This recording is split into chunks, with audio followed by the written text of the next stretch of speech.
Selamat datang kembali di video selanjutnya dalam serial SketchUp tutorial. Dalam video kali ini saya akan melanjutkan materi tentang SketchUp. Terutama kita akan memulai untuk pemodelan, di mana kita akan lebih mengenal bagaimana untuk mengatur unit dalam model, kemudian tools-tools yang ada pada toolbar yang telah kita buat kemarin. Itu di Large Toolset. Yang pertama ada tool untuk drawing, kemudian modify, dan juga untuk construction. Langsung saja kita mulai masuk ke dalam SketchUp. Oke, tahap pertama yang kita lakukan adalah mengatur unit dalam SketchUp. Nah, sebenarnya di video sebelumnya kan kita sudah membahas bagaimana untuk memilih template, di mana template itu ada elemen unitnya. Nah, tetapi kadang-kadang kan kita mau mengubah unit yang kita pakai. Misalnya kita udah pilih simple meter, tapi kita ingin memodelkan dalam unit milimeter. Nah, bagaimana cara mengubahnya? Pertama kita masuk ke menu window, lalu model info. Nah, dari banyak tab ini masuk ke bagian units, lalu kita bisa pilih dimensi yang berbeda untuk panjang, luas, dan volume. Biasanya saya memodelkan dalam milimeter, jadi saya pilih untuk panjang milimeter, tapi untuk area dan volume saya biarkan. Nah, jadi sekarang kalau misalnya teman-teman mulai modeling, ini sudah dalam milimeter. Jadi itu untuk mengubah unit. Selanjutnya kita akan masuk ke dalam topik kita yang utama, itu mengenal tool dalam pemodelan. Jadi kalau teman-teman lihat di Large Toolset ini, ada beberapa tool yang dibagi menjadi beberapa section ini. Paling atas ada Principal Tool, kemudian Drawing Tool, kemudian Modify Tool, Construction, kemudian Navigasi. Nah, yang kita akan fokus bahas adalah di 3 section ini, di Tool Drawing, Modify, dan Construction. Mengapa yang lainnya tidak dibahas? Yang pertama karena untuk navigasi kita sudah bahas di video sebelumnya, dan untuk sisanya itu kurang dipakai, kecuali untuk yang Principal, tapi ini saya rasa cukup umum ya. Untuk menggunakannya tidak perlu terlalu dijelaskan. Oke, yang pertama kita masuk ke bagian drawing. Jadi untuk tools drawing ini fungsi utamanya adalah membuat atau meng-create suatu objek, bisa berupa garis, bisa berupa surface. Yang pertama kita ada line. Line ini gunanya seperti namanya untuk membuat garis. Nah, jadi dia fokus membuat garis lurus.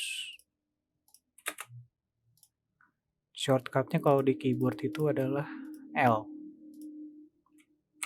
Ya. Jadi dia akan membuat garis lurus. Seperti itu. Nah ya, untuk selection tool shortcutnya adalah spasi. Jadi kalau saya pencet L untuk garis, kemudian saya ingin select, saya pencet spasi. Gitu. Oke, saya hapus dengan triple klik. Kemudian berikutnya freehand. Freehand ini sama-sama membuat garis juga, tapi dia bentuknya tidak beraturan. Jadi bisa seperti ini, bisa di drag. Nah, ini biasanya saya jarang gunakan, tapi ini supaya tahu aja teman-teman. Selanjutnya ada rectangle. Nah, ini biasa ya, membuat segi 4. Nah, yang perlu teman-teman perhatikan juga adalah setiap menggunakan tool drawing ini, kalau teman-teman lihat di bagian kanan bawah pasti ada isiannya di sini. Nah, misalnya untuk rectangle kan muncul angka di situ. Jadi kalau teman-teman mau membuat segi 4 dengan dimensi misalnya 300 kali 400 mili, tinggal diketik aja 300, koma, atau titik koma, 400.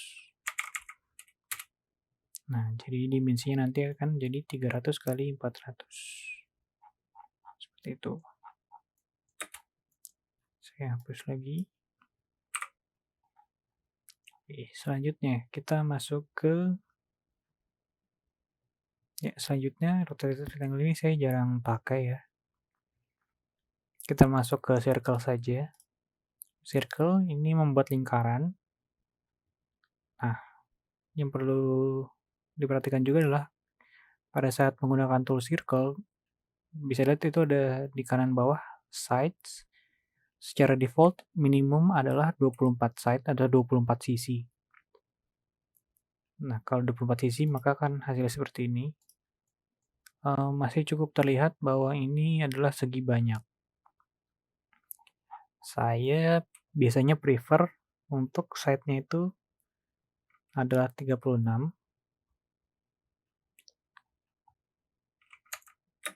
Jadi misalnya saya masuk ke circle lagi,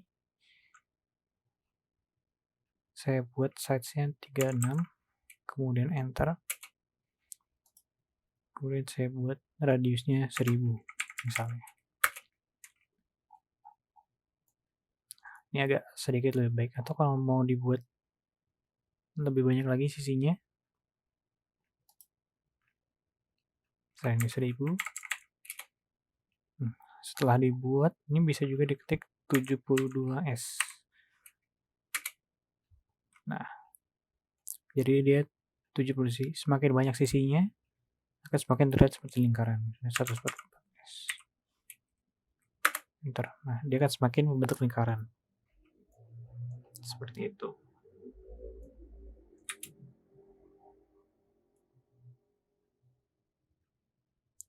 Oke, kita lanjut. Berikutnya kita ada polygon. Nah, ini cara penggunaannya sama seperti circle atau lingkaran. Sama-sama menggunakan sides dan radius. Misalnya kita buat dengan radius 1000 dengan sisinya 6. Bisa juga kita ganti sisinya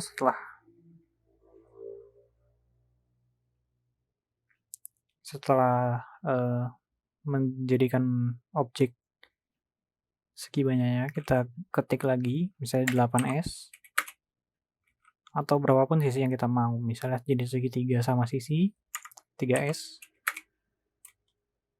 Nah, seperti itu. Itu untuk polygon. Berikutnya kita punya curve atau arc di sini. Nah, ini ada beberapa macam. Tapi yang paling sering saya gunakan itu adalah yang 2-point arc. Yang paling intuitif menurut saya. Jadi kita tarik dulu garis. Kemudian kita tarik arah lengkungnya mau kemana.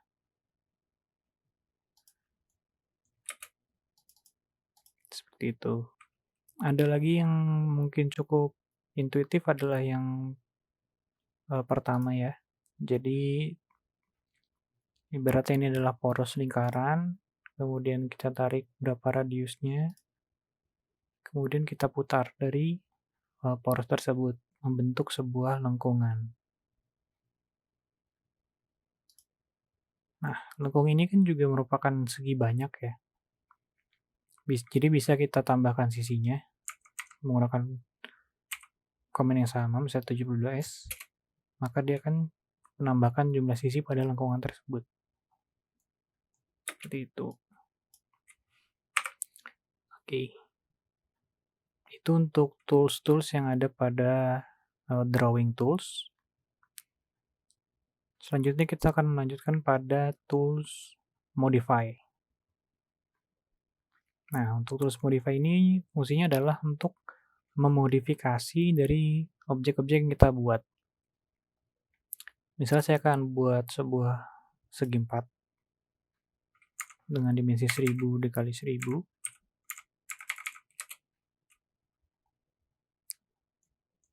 Lihat yang pertama, ini adalah move atau copy. Jadi saya select dulu, double klik, saya tekan move atau shortcutnya M. Ini untuk memindahkan objek. Jadi untuk memindahkan objek bisa snap ke sumbu seperti kita pelajari di tutorial sebelumnya. Bisa misalkan sumbu merah, hijau, ataupun biru. Nah, yang fungsi lain dari move itu ada juga untuk copy. Jadi ketika teman-teman move dan teman-teman tekan kontrol pada keyboard, maka move ini akan sekaligus berfungsi sebagai copy. Jadi saya tekan kontrol, kemudian saya move ke kanan, maka benda aslinya akan tetap di tempat awal. Kemudian saya coba lagi, jadi tekan move, setelah seleksi, kemudian klik satu titik acuan, geser ke tempat yang diinginkan, tekan kontrol, jangan lupa. Nah, ada yang copy, misalnya sejauh 2000 mm. Nah, ada lagi tambahannya nih. Misalnya kita ingin copy beberapa kali dengan jarak yang sama. Jadi kita dalam move, kita move ke kanan, tekan kontrol, misalnya sejarah 1500. Kemudian berapa kali kita ingin mengcopy? Misalnya 3 kali. Langsung teman-teman tekan 3x. Enter. Maka dia akan mengcopy sebanyak 3 kali. Saya contohkan lagi ke arah sumbu hijau. Kita move dari satu titik acuan. Kita tekan kontrol 1200. Enter, langsung tekan berapa kali? Misalnya 5x. Maka dia akan mengcopy sebanyak 5 kali. Jadi 1, 2, 3, 4, 5. Nah, itu untuk move tool. Kita beralih ke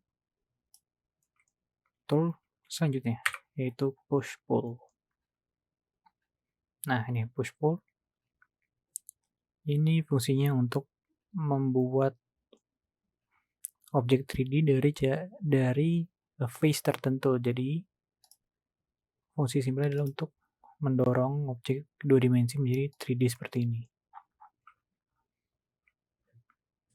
Nah, dia berlaku untuk satu face ya. Misalnya saya buat seperti ini, saya bagi jadi 4.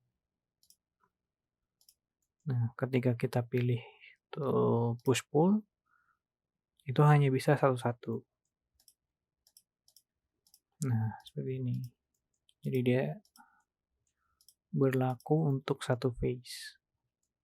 Jadi misalnya di-select untuk 2 face, nah dia nggak bisa.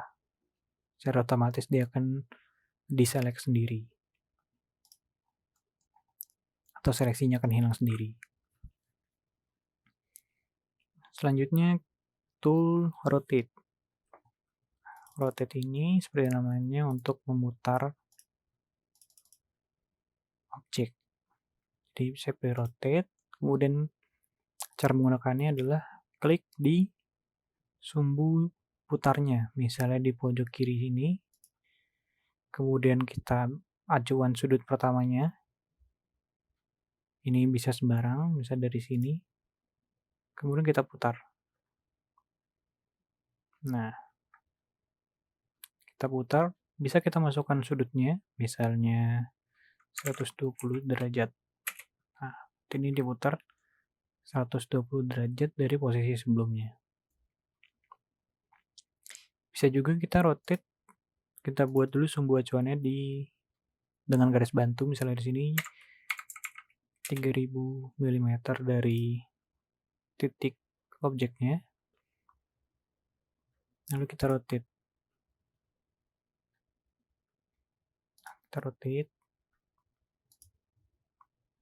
Nah, bisa juga seperti ini. Nah, sama seperti move, ketika kita tekan Ctrl, maka ini akan berlaku juga copy. Jadi misalnya saya ingin copy sebanyak 45 derajat, 45, enter. Kemudian saya ingin buat dia ada banyak, misalnya 7 kali. Nanti saya ketik 7x, enter. Maka dia akan buat seperti ini. Jadi dia akan mengcopy secara rotasi dan membuat bentuk seperti ini. Jadi cukup membantu ya untuk membuat objek-objek yang lingkaran seperti itu. Untuk mengcopy objek-objek dalam path yang lingkaran. Oke, kita lanjut ke tools berikutnya, yaitu scale. Select dulu. Nah, scale ini kalau dalam SketchUp itu dia akan membuat satu bounding box. Kemudian teman-teman bisa melakukan scale dari setiap titik ini. Yang paling umum adalah dari pojok-pojok ya. Nah, dia itu akan uniform ke segala sumbu kalau dari pojok. Jadi misalnya kita skalakan 2 kali, kita ketik 2, kemudian enter. Jadi dia akan menskalakan 2 kali secara uniform kalau teman-teman tekan di pojok-pojok. Tapi bisa juga kalau teman-teman klik yang di tengah-tengah face-nya, nah berarti ini hanya di aksis tertentu. Misalnya kalau di atas berarti hanya sumbu Z atau sumbu biru saja. Kalau di sumbu merah saja seperti ini. Kalau sumbu hijau saja seperti ini. Nah, ini bisa digunakan tergantung nanti teman-teman modelingnya seperti apa.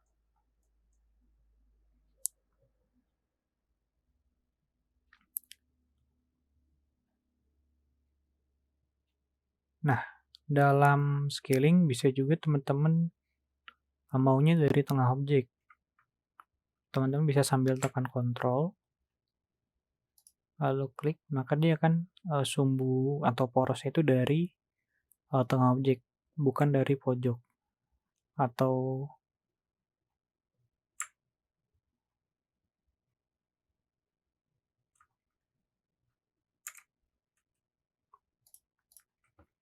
oke, kita lanjut ke tools berikutnya, yaitu offset. Kita masuk ke offset dulu. Offset ini gunanya untuk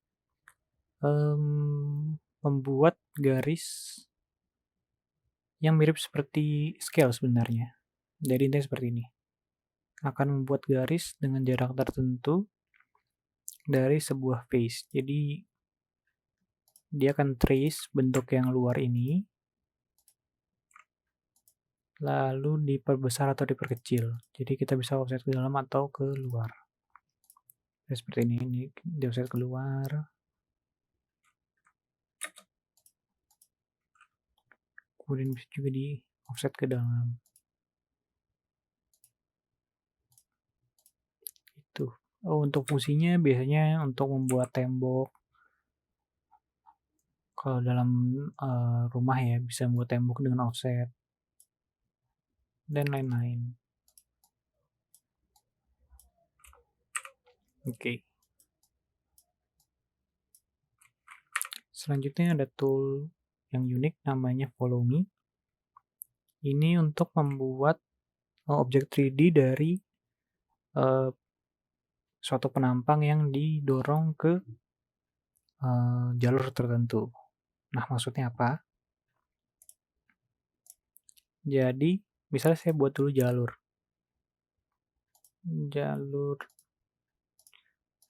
zigzag seperti ini.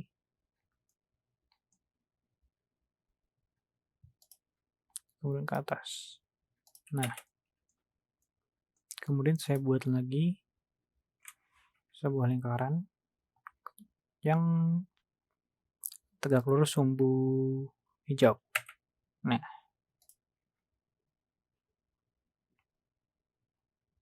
seperti ini. Kemudian saya seleksi jalur yang sudah saya buat. Kemudian saya tekan Follow Me.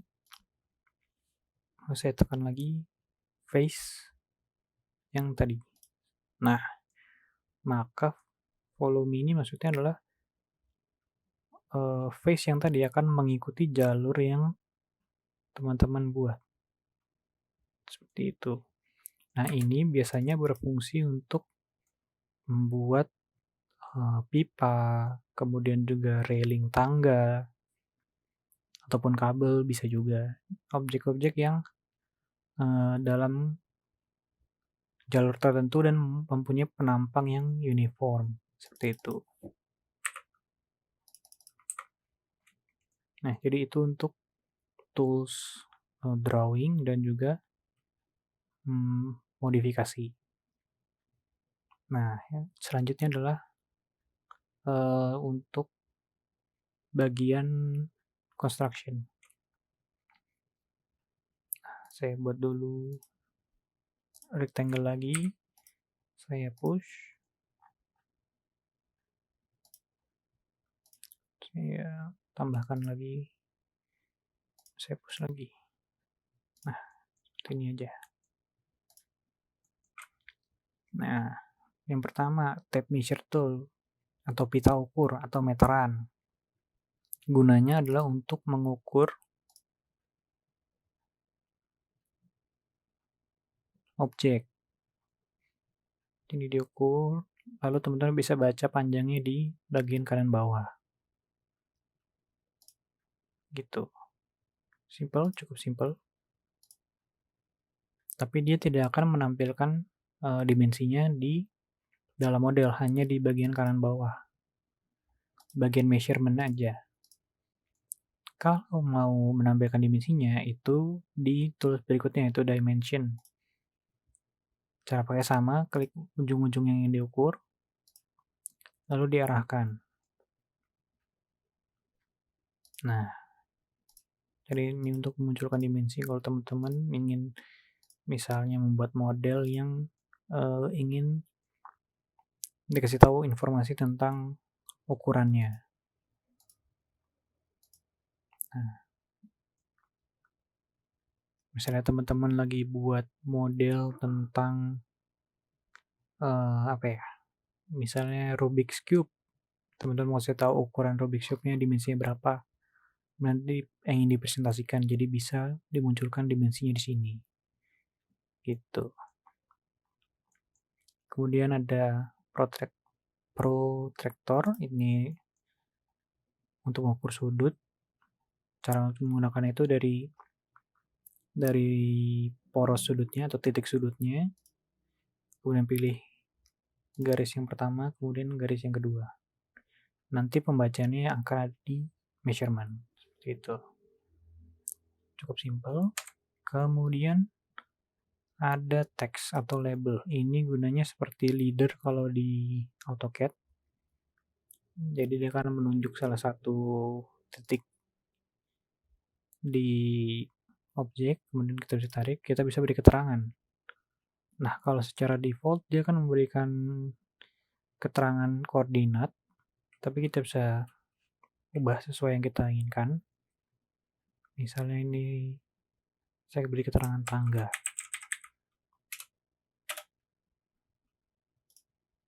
Nah, ini berfungsi untuk memberikan keterangan. Kemudian ada aksis, ini sebenarnya intinya untuk memindahkan aksis atau mengubah orientasinya. Jadi bisa dipindahkan, misalnya saya pindahkan ke sini, kemudian saya adakan orientasinya, misalnya kita putar jadi hijau ada di sebelah kiri.